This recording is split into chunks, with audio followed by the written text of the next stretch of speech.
ಒಂದ್ ಹೆಂಗ್ಸಂತ ಎಂತ ಒಳ್ಳೊಳ್ಳೆ ಪಾತ್ರ ಮಾಡ್ಕೊಂಡ್ ಬಂದಿದ್ದೆ, ನೀನ್ ಇಂಥ ರೋಲ್ ಮಾಡ್ತೀಯಲ್ಲ ಅಂತ ದಾರಿಯಲ್ಲಿ ಉಗಿದ್ಲು. ಯಾವಾಗ ನಿಮ್ಮ ಪಾತ್ರದ ಬಗ್ಗೆ ಜನಗಳು ಮಾತಾಡಲ್ಲ, ನಿಮ್ಮ ಪಾತ್ರಗಳಿಗೆ ಜನಗಳಿಗೆ ಕೋಪ ಮಾಡ್ಕೊಡಲ್ಲ, ಅಲ್ಲಿ ತನಕ ನಿಮ್ಮ ಪಾತ್ರ ಗೆದ್ದಿಲ್ಲ ಅಂತ, ನೀವು ಗೆದ್ದಿಲ್ಲ ಅಂತ ಅರ್ಥ.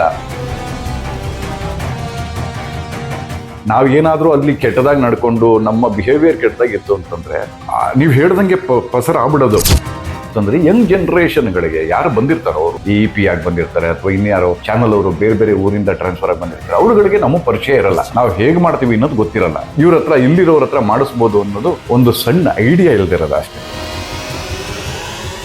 ಅಂದ್ರೆ ಕೆಲವು ಹೆಣ್ಮಕ್ಳಿಗೂ ಈ ತರ ಏನು ಸೀನ್ಗಳಲ್ಲಿ ಎಲ್ಲೋ ಒಂದ್ ಸ್ವಲ್ಪ ಮುಜುಗರ ಪಟ್ಕೊಳ್ಳೋದು, ಅಥವಾ ಅಲ್ಲಿ ಏನೋ ಆಗಿರುತ್ತೆ ಬೇರೆ ಕಡೆ ಇನ್ನೊಂದ್ ತರ ಹೇಳ್ಕೊಳ್ಳುವಂಥದ್ದು ಕೆಲವೆಲ್ಲ ನೋಡಿದ್ದೀರಿ ತಾವು ಕೂಡ. ಟಿವಿ ಚಾನಲ್ಸ್ ಗಳಲ್ಲೆಲ್ಲಾನು ಬಂದು ಹೋಗಿರತಕ್ಕಂಥದ್ದಾಗಿದೆ. ಸೊ ಆ ತರ ಅವ್ರಿಗೆ ಏನಾದ್ರು ಸರ್ ಹಾಗೆ ಅನ್ಕಂಫರ್ಟ್ ಫೀಲ್ ನಿಮ್ಗೆ ಏನಾದ್ರು ಕೊಟ್ಟಿಲ್ಲ? ಇಲ್ಲ. ಆ ವಿಚಾರದಲ್ಲಿ ಆತ ಹುಡುಗಿ ತುಂಬಾ ಒಳ್ಳೆ ಹುಡುಗಿ. ನನಗೆ ಇನ್ಫ್ಯಾಕ್ಟ್ ನಾನೇನೆ ಆ ಹುಡುಗಿನ ಮುಟ್ಟೋದಕ್ಕೂ ನಮ್ಗೆ ಭಯ ಆಗತ್ತೆ. ಅಂತಂದ್ರೆ ಅಂತ ನಾವು ನಡ್ಕೊಂಬಂದಿರೋದು ಆ ದಾರಿ ಆಗಿರೋದ್ರಿಂದ ಸೊ ಆ ಥರದ್ದು ಏನು ನಡೀಲಿಲ್ಲ. ಆ ಹುಡುಗಿನೂ ಕಂಫರ್ಟ್. ಅದಾದ್ಮೇಲೆ ನಾನು ಆಕ್ಚುಲಿ ಆ ಹುಡುಗಿ ಮುಖ ಕೂಡ ಮರೆತುಬಿಟ್ಟಿದ್ದೆ. ಆಕೆ ಇವಾಗ ಪತ್ರಕರ್ತೆ, ಸುಮಾರು ಟಿವಿ ಇಂಟರ್ವ್ಯೂ ಅವೆಲ್ಲ ಮಾಡ್ತಾಳವಳು, ಬಿಂದು ಅಂತ. ಸೊ ನನಗೊಂದ್ಸತಿ ಸಿಕ್ಕಿ, ಹಾಯ್ ಸರ್ ಹೇಗಿದ್ದೀರಾ, ಗೊತ್ತಾಗ್ಲಿಲ್ಲ ಅಂತಂದೆ. ಸರ್ ಸೂತ್ರಧಾರಿ ಪಿಕ್ಚರ್ ನಿಮ್ ಮುಂದೆ ಮಾಡಿದ್ನಲ್ಲ, ನನ್ಗೆ ಗೊತ್ತಾಗ್ಲಿಲ್ಲ. ಸಾರಿ ಕಣಮ್ಮ. ಅಂದ್ರೆ ನಮಗೆ ಅಷ್ಟು ನೆನಪಿನಲ್ಲಿ ಉಳ್ಕೊಂಡಿರಲ್ಲ. ಅಂದ್ರೆ ನಾವ್ ಏನು ಅವಳನ್ನ ಹಿಂಗೆ ಕೆಟ್ಟ ದೃಷ್ಟಿನಲ್ಲಿ ನೋಡೋದು, ಅವಳ ಕಣ್ಣನ್ನು ನೋಡೋದು, ಅಥವಾ ಇನ್ನೇನು ಆ ಥರದೊಂದು ಕೆಲಸಗಳನ್ನ ನಾವು ಮಾಡಿರಲಿಲ್ಲ. ಸೊ ಹಾಗಾಗಿ ಆಕೆ ನಮ್ಗೆ ರಿಜಿಸ್ಟರ್. ತದನಂತರ ಅವಳು ಒಳ್ಳೆ ನನ್ ಗೆಳ್ತಿನೇ. ಪ್ರತಿ ಸಿನಿಮಾ ಪ್ರಮೋಷನ್ ಬಂದಾಗ್ಲೂ ನನ್ನ ಮಾತಾಡಿಸ್ತಾಳೆ, ಹೇಗಿದ್ದೀರಾ ಏನು ಅಂತ ಕೇಳ್ತಾಳೆ. ಅದಕ್ಕಿಂತ ಖುಷಿ ಆದ. ಇವಾಗ ನಾವ್ ಏನಾದ್ರೂ ಅಲ್ಲಿ ಕೆಟ್ಟದಾಗಿ ನಡ್ಕೊಂಡು ನಮ್ಮ ಬಿಹೇವಿಯರ್ ಕೆಟ್ಟದಾಗಿತ್ತು ಅಂತಂದ್ರೆ ನೀವ್ ಹೇಳ್ದಂಗೆ ಪಸರ ಆಗ್ಬಿಡೋದು ಇಷ್ಟೊತ್ತಿಗೆ. ಹೌದು ಸರ್, ಹೌದು. ಆದ್ರೆ ಆ ಹುಡುಗಿನೂ ನಿಂತ್ಕೊಂಡು ನಮ್ಮನ್ನು ಮಾತಾಡಿಸ್ತಾಳೆ ಅಂದ್ರೆ ಅದಕ್ಕಿಂತ ಇನ್ನೇನ್ ಬೇಕು ಅಲ್ವಾ? ತಮ್ಮ ಒಂದು ವ್ಯಕ್ತಿತ್ವ ಅದರಲ್ಲಿ ಗೊತ್ತಾಗ್ತಕ್ಕಂಥದ್ದು. Yes sir. ಇನ್ನು ಇತ್ತೀಚಿನ ದಿನಮಾನಗಳಲ್ಲಿ ಏನಾಗ್ತಾ ಇದೆ ಅಂದ್ರೆ, ಹಳೆ ಕಲಾವಿದರುಗಳನ್ನ ಎಲ್ಲೋ ಒಂದ್ ಕಡೆ ದೂರ ಸರಿಸ್ತಾ ಇದ್ದಾರೆ, ಸಿನಿಮಾ ರಂಗದಿಂದನೇ ದೂರ ಸರಿಸ್ತಾ ಇದ್ದಾರೆ. ಲೈಕ್ ಅವರ ರೆಮ್ಯುನರೇಷನ್ಸ್ ಇಂದನೋ ಅಥವಾ ಏನ್ ಕತೆ ಅಂತಂದ್ಬಿಟ್ಟು ಸತ್ಯ ಅಂದ್ರೆ ತುಂಬಾ ಜನಕ್ಕೆ ಗೊತ್ತಾಗ್ತಾ ಇಲ್ಲ. ಸೊ ತಾವು ಹಳೆ ಕಲಾವಿದರುಗಳ ಜೊತೆ, ಹೊಸ ಕಲಾವಿದರ ಜೊತೆ ಎಲ್ಲ ಒಂದು 20-22 ವರ್ಷಗಳಿಂದ ಸಿನಿಮಾ ರಂಗದ ನಂಟಿರೋದ್ರಿಂದ ಏನ್ ಅನ್ನಿಸ್ತಾ ಇದೆ ಸರ್? ಏನಕ್ಕೆ, ಯಾವ ಒಂದು ಉದ್ದೇಶಕ್ಕೋಸ್ಕರ ಹಳೆ ಕಾಲ ರೆಮ್ಯುನರೇಷನ್ ಪಾರ್ಟ್ ಅದೆಲ್ಲ ಏನಿಲ್ಲ ರೀ. ಬಹುಶಃ ಪಾಪ ಹಳೆ ಕಾಲದವ್ರು ಒಂದು ಇದಕ್ಕೆ ಅಮೌಂಟ್ಗೆ ಸ್ಟಿಕ್ ಆನ್ ಆಗಿರ್ತಾರೆ. ಅವರು ಕಾಲಾನಂತರದಲ್ಲಿ ಬೆಳೆಯೋದೇ ಇಲ್ಲ ಆ ಅಮೌಂಟ್. ಹಳೆ ಕಲಾವಿದರು ಏನ್ ತಗೋತಾ ಇದಾರೆ ರೆಮ್ಯುನರೇಷನ್, ಅದಕ್ಕೆ 4 ಪಟ್ಟು ರೆಮ್ಯುನರೇಷನ್ ಈಗಿನವ್ರು ತಗೊಳ್ತಾ ಇರ್ತಾರೆ. ರೆಮ್ಯುನರೇಷನ್ ಪಾರ್ಟ್ ಅಲ್ಲ. ಬಹುಶಃ ಈ ಯಂಗ್ ಜನರೇಷನ್ಸು ಏನು ಇವಾಗ ಡೈರೆಕ್ಷನ್ ಅದು ಇದಕ್ಕೆಲ್ಲ ಬರ್ತಾ ಇದೆ, ಅವ್ರಗಳಿಗೆಲ್ಲ ಹಳೆ ಕಲಾವಿದರು ಬಗ್ಗೆ ಅಷ್ಟು ಐಡಿಯಾ ಇರಲ್ಲ. ಅಂದ್ರೆ ಸ್ಟಡೀಸ್ ಅವರೆಲ್ಲ ನೋಡ್ಕೊಂಡು ಇಂಗ್ಲಿಷ್ ಪಿಕ್ಚರ್ನ ನೋಡ್ಕೊಂಡ್ ಬರ್ತಾರೆ, ಮರಾಠಿ ಪಿಕ್ಚರ್ಗಳನ್ನ ನೋಡ್ಕೊಂಡ್ ಬರ್ತಾರೆ, ಮಲಯಾಳಂ ಪಿಕ್ಚರ್ ಆಕ್ಟರ್ಗಳನ್ನ ಕೇಳಿ ಅವ್ರು ಹೇಳ್ಬಿಡ್ತಾರೆ, ತಮಿಳ್ ಪಿಕ್ಚರ್ ಆಕ್ಟರ್ಗಳನ್ನ ಕೇಳಿ ಹೇಳ್ಬಿಡ್ತಾರೆ. ಕನ್ನಡದ ಪಿಕ್ಚರ್ಗಳನ್ನೇ ಅವ್ರು ನೋಡ್ತಾ ಇಲ್ವಲ್ಲ. ಹಳೇದು ಪಿಕ್ಚರ್ಗಳು ಅವ್ರು ನೋಡ್ತಿದ್ರೆ ಅವ್ರಿಗೆ ಬ್ಯಾಂಕ್ ಜನಾರ್ದನ್ ಯಾರು, ಅಥವಾ ಉಮೇಶ್ ಅಣ್ಣ ಯಾರು, ಬಿರಾದರ್ ಯಾರು, ಅವರೆಲ್ಲ ಎಂತ ಶ್ರೇಷ್ಠ ನಟರು. ಅವರೆಲ್ಲ ಅವ್ರ ಪರಿಚಯ ಆಗ್ಬೇಕು ಅಂತಂದ್ರೆ ಅವ್ರಗಳ ಚಿತ್ರಗಳನ್ನ ನೋಡಿರ್ಬೇಕಲ್ವ ಅವರು. ಆ ಸ್ಟಡಿ ಇಂಪಾರ್ಟೆಂಟು.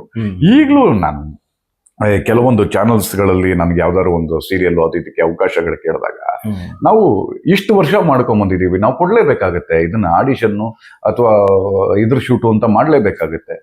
ಯಾಕೆ ಅಂತಂದ್ರೆ ಯಂಗ್ ಜನರೇಷನ್ಗಳಿಗೆ ಯಾರು ಬಂದಿರ್ತಾರೋ, ಅವರು EP ಆಗಿ ಬಂದಿರ್ತಾರೆ ಅಥವಾ ಇನ್ಯಾರೋ ಚಾನಲ್ ಅವರು ಬೇರೆ ಬೇರೆ ಊರಿಂದ ಟ್ರಾನ್ಸ್ಫರ್ ಆಗಿ ಬಂದಿರ್ತಾರೆ, ಅವ್ರಗಳಿಗೆ ನಮ್ಮ ಪರಿಚಯ ಇರಲ್ಲ, ನಾವು ಹೇಗೆ ಮಾಡ್ತೀವಿ ಅನ್ನೋದು ಗೊತ್ತಿರಲ್ಲ, ನಮ್ಮ ಪೂರ್ವಪರನ ವಿಚಾರಿಸಿರಲ್ಲ. ಬಂದಲ್ಲಿ ಅವಕಾಶಗಳು ಕೊಟ್ಟಾಗ ಅವ್ರಿಗೇನು ಅಂತಂದ್ರೆ ಇವ್ರು ಹೊಸಬ್ರು ಮಾಡ್ತಾರೋ ಇಲ್ವೋ ಅನ್ನೋದು. ನಾವ್ ಇಷ್ಟು ವರ್ಷ ಇದ್ರೂ ಅವ್ರಿಗೆ ನಾವು ಹೊಸಬ್ರ ತರ ಕಾಣ್ತಾ ಇರ್ತೀವಿ. ಸೊ ಹಾಗಾಗಿ ಸ್ಟಡಿ ಇಂಪಾರ್ಟೆಂಟು. ಹಳೆ ಆಕ್ಟರ್ಗಳು, ಶ್ರೇಷ್ಠ ನಟಗಳು ಎಷ್ಟು ಜನ ಇದ್ದಾರೆ ಪಾಪ. ರಮೇಶ್ ಭಟ್ ಸರ್ ತುಂಬಾ ಏನು ಅವೆಲ್ಲ ರೆಮ್ಯುನರೇಷನ್ ಪಾರ್ಟ್ ಅಲ್ಲ ಇದೆ. ಯಾಕಂದ್ರೆ ನಾವು ಒಡನಾಟ ಆಡಿದೀವಿ, ಕೂತ್ಕೊಂಡಿದೀವಿ, ಮಾತಾಡಿದೀವಿ. ಅವ್ರಗಳ ಎಕ್ಸ್ಪೀರಿಯನ್ಸ್ ನ ಅವ್ರು ಹಂಚ್ಕೊಂಡಿರ್ತಾರೆ. ಅವ್ರು ನಮಗಿಂತ ದಿಗ್ಗಜರು. ರಮೇಶ್ ಭಟ್ ಸರು ಆಗಿರ್ಬೋದು, ಟೆನ್ನಿಸ್ ಕೃಷ್ಣ ಸರ್ ಆಗಿರ್ಬೋದು, ಬಿರಾದರ್ ಆಗಿರ್ಬೋದು, ಬ್ಯಾಂಕ್ ಜನಾರ್ದನ್ ಸರ್ ಆಗಿರ್ಬೋದು, ಉಮೇಶ್ ಆಗಿರ್ಬೋದು, ಬೇಕಾದಷ್ಟು ಜನ ಇದ್ದಾರೆ. ಆತರ ಹೇಳ್ತಾ ಹೋದ್ರೆ ತುಂಬಾ ಜನ ಇದೆ. ಅವ್ರು ನಮ್ಗಿಂತ ಎಕ್ಸ್ಪೀರಿಯನ್ಸ್ ಕಲಾವಿದರ ಜೊತೆ ಮಾಡಿರೋರು, ಅಣ್ಣವ್ರ ಜೊತೆ ಮಾಡಿರೋದು ಅಲ್ವಾ, ವಿಷ್ಣು ಸರ್ ಹತ್ರ ಮಾಡಿರೋದು, ಅವ್ರಿಗೆಲ್ಲ ತುಂಬಾ ಬೆಟ್ಟದಷ್ಟು ಇದಿದೆ. ಅವ್ರ ರೆಮ್ಯುನರೇಷನ್ ಪಾರ್ಟ್ ಅಲ್ಲಿ ಪಾಪ ಯಾಕೆ ಅಶ್ವಥ್ ಸರೇನೆ 10 ರೂಪಾಯಿ ಕೊಡೋ ಜಾಗದಲ್ಲಿ 15 ರೂಪಾಯಿ ಕೊಟ್ರೆ 5 ರೂಪಾಯಿ ವಾಪಸ್ ಕೊಟ್ಬಿಟ್ಟು 10 ರೂಪಾಯಿ ಇಸ್ಕೊಡೋರಂತೆ. ಅಂತ ಇದರಲ್ಲಿ ಬಂದಿರೋರು ಅವರೆಲ್ಲ. ರೆಮ್ಯುನರೇಷನ್ ಪಾರ್ಟ್ ಅಲ್ಲ. ಈ ಊರುಗಳಿಗೆ ಪಾತ್ರಗಳನ್ನ ಆಯ್ಕೆ ಮಾಡ್ಬೇಕಾದ್ರೆ ಯಾರನ್ನ ಹಾಕೋಬೇಕು, ಏನು ಎತ್ತ, ಎಜುಕೇಶನ್ ಸ್ವಲ್ಪ ಕಮ್ಮಿ ಆಗ್ತಾ ಅಂದ್ರೆ ಇವಾಗ ನಾನು ಇನ್ಸ್ಪೆಕ್ಟರ್ ಪಾತ್ರಗಳೇ ಮಾಡ್ಕೊಂಬಂದ್ರೆ ನನಗೆ ಇನ್ಸ್ಪೆಕ್ಟರ್ ಪಾತ್ರನೇ ಸಿಗೋದು. ಹೌದು. ಅಂದ್ರೆ ಇವಾಗ ಉಮೇಶ್ ಅಣ್ಣನ ಹತ್ರ ಬೇರೆ ಪಾತ್ರ ಮಾಡ್ಸಕ್ಕಾಗಲ್ವಾ, ಅದ್ಭುತವಾದ ಪಾತ್ರ ಮಾಡಿಸ್ಬೋದು. ಅವ್ರು ಬಂದಿದ್ದು ಕಾಮಿಡಿ. ಅವ್ರನ್ನ ನೋಡೋದಂದ್ರೆ ನೀವು ಯಾವ ಜಾನ್ರಾದಲ್ಲಿ ಬಂದಿರ್ತೀರೋ ಆ ಜಾನ್ರಾನಲ್ಲೇ ನೋಡ್ತಾರಲ್ಲ, ಅದು ಅವರ ಬೆಳವಣಿಗೆ ಕುಂಠಿತ ಆಯ್ತು ಅಂತಾನೆ ಅನ್ಬೋದು ಅಂತಾನೆ ನಾನು ಅನ್ಕೊಳ್ಳೋದು. ಅಂದ್ರೆ ಇವರು ಡಿಸೈಡ್ ಮಾಡ್ತಾರೆ ಈ ಪಾತ್ರ ಇವ್ರಿಗೆ ಕೊಡ್ಬೇಕು, ಇವ್ರ ಹತ್ರಕ್ಕೆ ಮಾಡಿಸ್ಬೇಕು. ಬೇರೆ ಪಾತ್ರನೂ ಬೇರೆ ಭಾಷೆಯಿಂದ ಕರ್ಕೊಂಡ್ಬಂದ್ ಮಾಡುವಂತ ವ್ಯಕ್ತಿಗಳ ಪಾತ್ರನೂ ಇವ್ರ ಹತ್ರ ಇಲ್ಲಿರೋರ ಹತ್ರ ಮಾಡಿಸ್ಬೋದು ಅನ್ನೋದು ಒಂದು ಸಣ್ಣ ಐಡಿಯಾ ಇಲ್ದಿರೋದು ಅಷ್ಟೇನೆ. ಓಕೆ, ಖಂಡಿತವಾಗಿ ಸರ್. ತಾವು ಇನ್ನ ಮುಂದಿನ ಒಂದು ಸಿನಿಮಾಗಳು ಯಾವ್ದಾವ್ದು ಪ್ರಾಜೆಕ್ಟ್ಸ್ಗಳು ತಮ್ದು ಯಾವ್ದಾವ್ದು ರೆಡಿ ಆಗಿದೆ ರಿಲೀಸ್ ಅಂತಕ್ಕೆ, ಅಥವಾ ನೆಕ್ಸ್ಟ್ ಪ್ರಾಜೆಕ್ಟ್ಸ್ಗಳು ಯಾವ್ದಾವ್ದು ಮಾಡ್ತಾ ಇದ್ದೀರಿ ಸರ್ ತಾವೀಗ? ಈಗ ತರುಣ್ ಸುಧೀರ್ ಸರ್ದೊಂದು ಮೂವಿ ಮಾಡ್ತಾ ಇದ್ದೀನಿ, ಮತ್ತೆ ತಮಿಳ್ ಹೊಸಬರದೊಂದು ಇಬ್ಬರದ್ದು ಮಾಡ್ತಾ ಇದ್ದೀನಿ, ತೆಲುಗುದೊಂದು ಮೂವಿ ನಡೀತಾ ಇದೆ, ಮತ್ತೆ ಹೊಸಬರ ಒಂದು 3-4 ಪ್ರಾಜೆಕ್ಟ್ಸು ರಿಲೀಸ್ಗಿದೆ. ಸೊ ತೀರ್ಥರೂಪು ತಂದ್ರೆ ಅವರಿಗೆ ಮಾಡಿದೆ, ಮತ್ತೆ ಇನ್ನೊಂದು ಶೋಭರಾಜ್ ಅವ್ರದ್ದು ಒಂದು ಹೊಸ ಪಿಕ್ಚರು, ಅದನ್ನು ನಾನು ಆಕ್ಟ್ ಮಾಡಿದ್ದೀನಿ.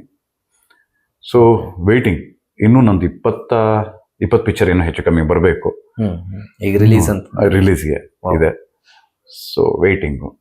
ಖಂಡಿತ ಸರ್, ತುಂಬಾ ಖುಷಿ ಆಗುತ್ತೆ. ಇನ್ನು ಸೂತ್ರಧಾರಿ ಕೂಡ ಬಹಳ ದೊಡ್ಡ ಮಟ್ಟಕ್ಕೆ ಸಕ್ಸಸ್ ಆಗ್ತಾ ಇರ್ತಕ್ಕಂಥದ್ದು. ನಿನ್ನೆ ರಿಲೀಸ್ ಆದ್ರೂ ಕೂಡ ಒಳ್ಳೆ ಮಟ್ಟದ ಪ್ರಶಂಸೆ ಸಿಗ್ತಾ ಇರ್ತಕ್ಕಂಥದ್ದು ಸಾರ್ವಜನಿಕರಿಂದ. ಸೊ ಎಷ್ಟು ಖುಷಿ ಇದೆ ತಮಗೂ ಕೂಡ ಸರ್. ಯಾವುದೇ ಪಿಕ್ಚರ್ ನಾವು ಆಕ್ಟ್ ಮಾಡಿರೋದು ಸಕ್ಸಸ್ ಆದ್ರೆ ಖುಷಿ ಅಲ್ವಾ ಸರ್? ಅಲ್ಲಿಂದ ಒಂದು 10ರಿಂದ 15 ಪಿಕ್ಚರ್ ಆದ್ರೂ ಹೆಚ್ಚು ಕಮ್ಮಿ ಸಿಗುತ್ತೆ ಅಂತಾನೆ ಹೇಳ್ಬೋದು. ಯಾಕಂತಂದ್ರೆ ಅದ್ರಲ್ಲಿ ಒಂದು ವಿಭಿನ್ನವಾದ ಕ್ಯಾರೆಕ್ಟರ್ ನಾನು ಮಾಡಿರೋದ್ರಿಂದ ಆದಷ್ಟು ಚಿತ್ರರಂಗದವ್ರು ನೋಡ್ಲಿ ಆ ಪಿಕ್ಚರ್ನ ಅಂತ ಅನ್ಕೊಳ್ತೀನಿ. ಇವಾಗ ಸಾಮಾನ್ಯ ಜನ ನನಗೆ ಸಿಕ್ಕಿ ಸರ್ ಚೆನ್ನಾಗಿ ಮಾಡಿದಿರಿ ಅಂತ ಅನ್ನೋದು ಬೇರೆ, ಅದರಿಂದ ನನಗೆ ಅನ್ನ ಹುಟ್ಟೋದು ಬೇರೆ. ನನಗೆ ಒಂದಷ್ಟು ನನ್ನ ಅನ್ನದಾತರುಗಳು ಆ ಸಿನಿಮಾಗಳನ್ನ ನೋಡಿದಾಗ ನನಗೆ ಒಂದಷ್ಟು ಊಟ ಸಿಗುವಂಥ ವ್ಯವಸ್ಥೆ ಆದರೆ ಅದು ಅದಕ್ಕಿಂತ ಹೆಮ್ಮೆ ಪಡುವಂಥದ್ದು ಇನ್ನೇನಿದೆ.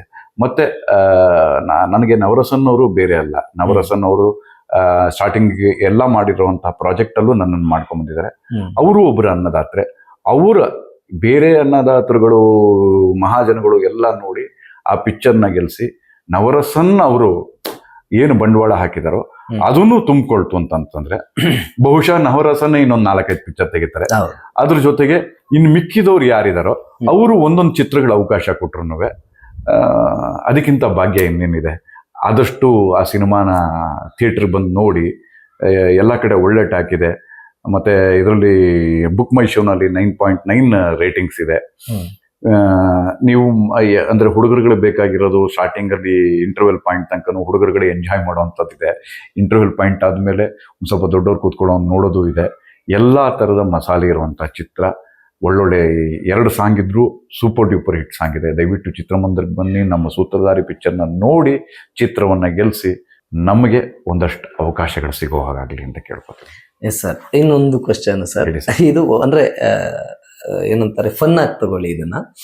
ಏನಪ್ಪಾ ಅಂತಂದ್ರೆ, ಮೊದಲು ಈಗ ವಜ್ರಮುನಿ ಅವರು, ತೂಗುದೀಪ್ ಶ್ರೀನಿವಾಸ್ ಅವರು, ಪ್ಲಸ್ ಈಗ ಅಂದ್ರೆ 2ನೇ ತಲೆಮಾರು ಅಂತ ಬಂದಾಗ ಶೋಭರಾಜ್ ಅವರು, ಇವರು ಅಂತ ಬಂದಾಗ ಇವ್ರೆಲ್ಲಾದ್ರೂ ಹೋದ್ರೆ ಜನಗಳು ಬಿಂಬಿಸ್ತಾ ಇದ್ದಂತ ರೀತಿ ಕೆಲವರು ನನ್ ಮಗ ಅಂತವನು ಇವಳು ಅಂದ್ರೆ ಆ ಪಾತ್ರಗಳನ್ನ ಜೀವನ ಅಂದ್ರೆ ತುಂಬಿಕೊಂಡು ತಲೆಯಲ್ಲಿ ಕೆಲವರೆಲ್ಲ ವಾದ ವಿವಾದಗಳಾಗಿರ್ತಕ್ಕಂಥದ್ದು ಉದಾಹರಣೆಗಳಿದ್ದಾವೆ.